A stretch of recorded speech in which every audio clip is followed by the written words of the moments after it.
What started as a simple effort to get care for his 98-year-old mother turned into months of silence, setbacks, and unanswered questions. But after reaching out for help, one local man finally got the answers and the support he has been hoping for. 2 Months Ago's Kevin Kennedy can now say case closed. It's become a bit of a morning tradition.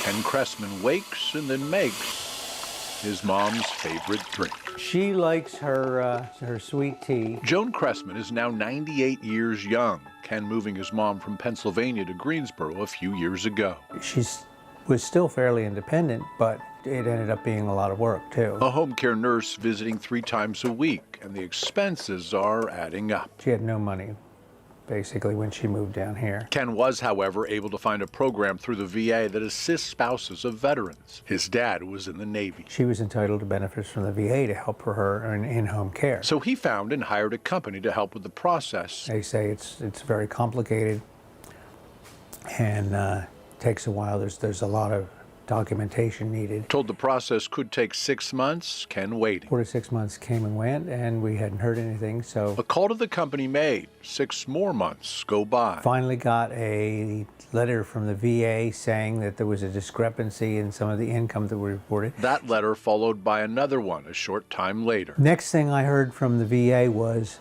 because your claim was denied, you have the right to appeal. That was late last year. So Ken calls us. I was pretty much done with them at that point. They had dropped the ball. We send emails to the VA asking questions and seeking answers. I got a call a few days later from a woman at the North Carolina Veterans Department. An appeal started, the process taking some time. Ken eventually given an update. They had reviewed the paperwork, and the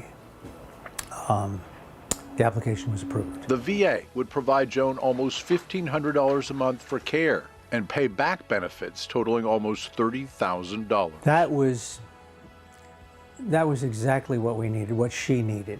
I don't think this would have gone anywhere beyond that without News 2. These days, Joan is in a nursing home, and Ken still brings sweet tea during his visits. Now, to be clear, this was not a VA problem. Once we got involved and connected Ken with the right people at the local VA, the process went rather smoothly. It did take several months, but in the end, it was all worth it. Ken also wanted to thank his local state representative for getting involved and being willing to assist in this case.